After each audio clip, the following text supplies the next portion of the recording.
আম আমি তো সবসময়ই মানে অনেক আগে থেকেই আম এই ধরনের কাজ করেছি। ঠিক সেবামূলক বলব না, এটা সহযোগিতা আমার পক্ষ থেকে বা উপহার। হ্যাঁ? তো এবার যেহেতু মানে আমার মূল ফোকাস কিন্তু বন্দিনীদের জন্য কাজ করা। তো তার বাইরে আমি কিছু কাজ করি মানে যেটা আর কি, যেমন যেটা করতেই হয়। যেমন বন্যার্ত বা শীতার্ত মানুষের পাশে একটু দাঁড়ানো। এজন্যই। তো আমি ৫০০ কম্বল এনেছি।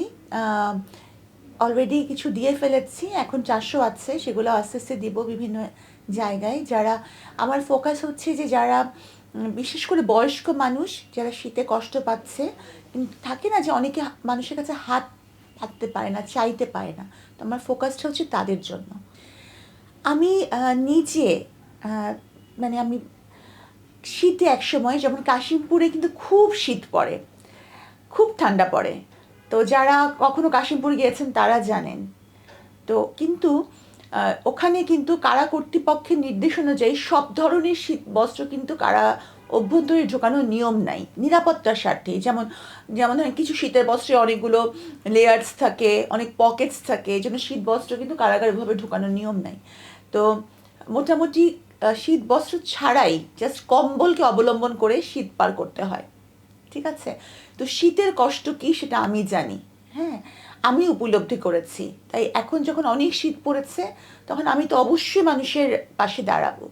তা আমি বলব যে যারা কখনো শীতের কষ্ট উপলব্ধি করেননি, ধরেন একটা মানে রুমের মধ্যে থাকেন, তারপরে একটা গাড়িতে চলাফেরা করেন, তারা কিন্তু ঠিক ওভাবে উপলব্ধি করতে পারেন না। কিন্তু আমি বলব যে আপনাদের সামর্থ্য অনুযায়ী যদি শীতার্ত মানুষের পাশে থাকেন, তাহলে এটা একটা অনেক বড় ব্যাপার হবে। আমি আগেও এসব কাজের সাথে জড়িত ছিলাম। যে যেদিন আমি গ্রেফতার হই, তার ঠিক আগের দিন, হ্যাঁ? ঠিক আগের দিন এমন হয়েছে যখন করোনার খুব প্রকোপ।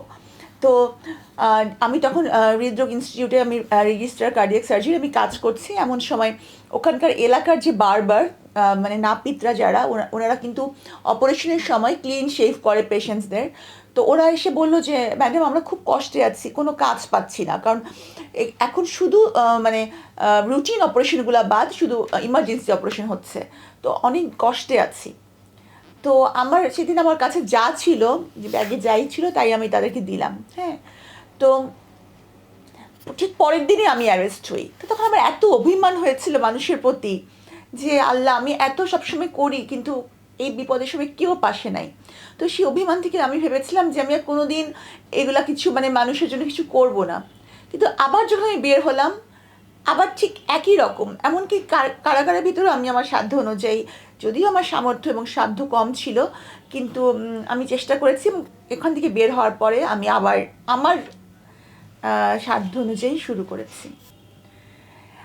যারা মানুষের জন্য কাজ করে তারা বাহবা পাওয়ার জন্য কিন্তু করে না। হ্যাঁ? বা কিন্তু তারা কিন্তু খুব খুশি, মানে তাদের চোখের যে একটা মানে আম অশ্রু সজল হয়ে যায় তাদের চোখ খুশিতে, বা তাদের মুখের যে একটা ভাব। আবার কেউ, কেউ আবার কিছু বলতেও পারে না। তারা খুব মানে হয়ে যায় যে পুরা স্তব্ধ হয়ে যায়। ভালো লাগে।